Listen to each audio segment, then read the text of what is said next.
김치는 냄새가 너무 많이 나니까는 한국 사람 앞에만 먹지 딴 사람한테는 먹지 마. Those are the words from my mother, who told me at a very young age never to eat kimchi with anyone who wasn't Korean.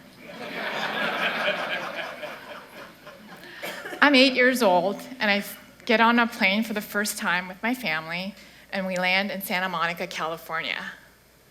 I'm so excited. I counted down the days to get to the United States, thinking we were going to go directly to Disneyland the minute we landed. It would be a few years before I get to Disneyland. Those first few years of my life, I was a petrified little girl. I was thinking things in my head, but the words just wouldn't come out. And I was so busy just thinking subject-verb conjugations and going to ESL classes with the two Mexican kids in my elementary school. And then one day, I opened my mouth, and I was thinking English, and I was speaking English, and it was all flowing out like a waterfall. I didn't want to stop talking. I felt like I finally belong. Things at home were a little different, however. My father said, well, it's great that you speak English now, but you're Korean, and everyone's going to know you and see you as a Korean, so you might as well not forget your culture or your language. So our house rule was to always speak Korean. One day, my father said, look at your cousin Kathy. My cousin Kathy is the one person that I looked up to who I absolutely adored because she spoke perfect English and she was born in the States. He said, little girls should not speak amongst adults like that and say their opinions and talk out of line. It's so disrespectful. So I remember those words and really feeling the sense of suffocation, like I just throat closing in, and knowing that my life would be different. I kept thinking about Little Mermaid when she loses her legs to get her voice, and I knew my life would be different. But there were others like me, other Korean Americans in Los Angeles. We'd have this secret. You'd go and open the refrigerator, and there'd be this big, giant vat of kimchi that's usually a repurposed gallon-sized Clausen pickle that was filled with kimchi. Of course, I'd go to my American friends' homes, and you'd open the fridge, and it'd be nice, beautiful milk and rows of eggs and Kraft singles. For those of you who don't know what kimchi is the most beloved pickle in Korea. It's basically in your DNA. It's basically like a sauerkraut, fermented cabbage, some spices. But there's no other food in the world like the way that Koreans love kimchi. When you're a toddler and you're taking your first bite of solid food, your parents will lovingly rinse the chili flakes off the kimchi, and you'll have that with rice. They really believe that if you have kimchi and rice, you'll never starve to death. And each family from each region has their own special kimchi recipe that they pass on from generation to generation.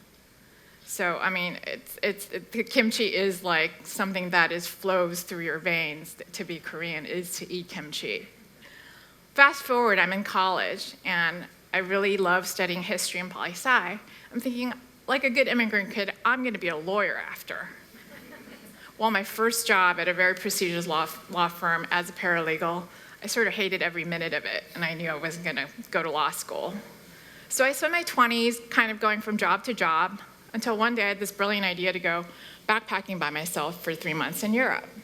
It's the first time in my life I'm exposed to the Western food culture. I'm going to the open-air markets in France and Italy and Spain. I recall vividly standing in a cheese shop in one of the most famous cheese shops in Paris and smelling cheese and thought, oh my God, this actually smells worse than kimchi. I fall in love with wine. I'm transformed. I go back to Los Angeles, and I get a job at a very fancy French restaurant where I learned the art of foie gras and sauternes and how to make a proper veal stock. And this would go on. Fall in love with wine. I moved to New York. I get a job at a wine magazine, and I just was really immersed in the wine world. I go work at a harvest in Italy, in Piemonte, picking grapes. Although I was really falling in love with these Western food traditions, though, I wasn't really successful in any of the jobs. I'd kind of go from job to job. I was feeling very lost. And one of the last corporate jobs that I had, from temping to this corporate job in this consulting field, and when I lost that job during the recession, I thought to myself, okay, this is my moment. I'm going to find out what it is that I really, really want to do with my life. So then I took meditation, I took Reiki, I took life drawing classes for the first time, drawing the human form. God, just give me a sign. What is it that I'm supposed to do?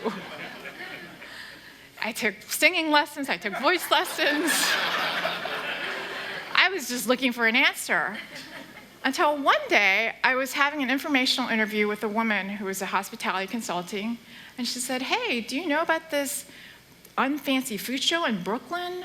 There's these Brooklyn artisans making food and selling it. And she said, and there's actually this one young man who's making his mother's kimchi recipe. And I said to myself, what? His mom doesn't have the best kimchi. My mom does. This kimchi that my mom had been packing for me in my luggage while I've been living in New York for 15 years, this kimchi that stinks to high heaven, that I was being reprimanded by my roommates for, this kimchi that was right under my nose and that I'd been eating my whole life, this is the answer? I thought to myself, well, if I don't do this now, I'm going to live to regret it for the rest of my life.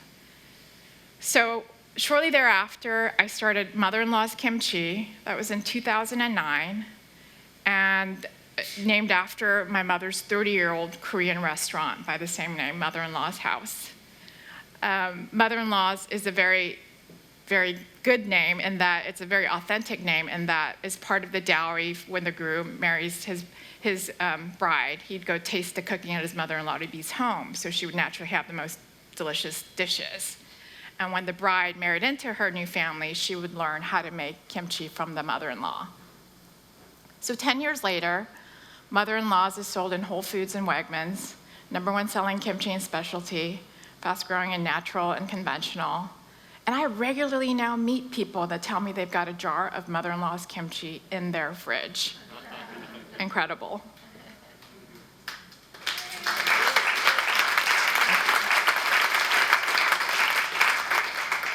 So my journey was embracing the thing that I'd been running away from that was within me all along. So I ask you, what is your kimchi story? What's the thing that's already within you that may literally be right under your nose that can be your greatest strength and transformation?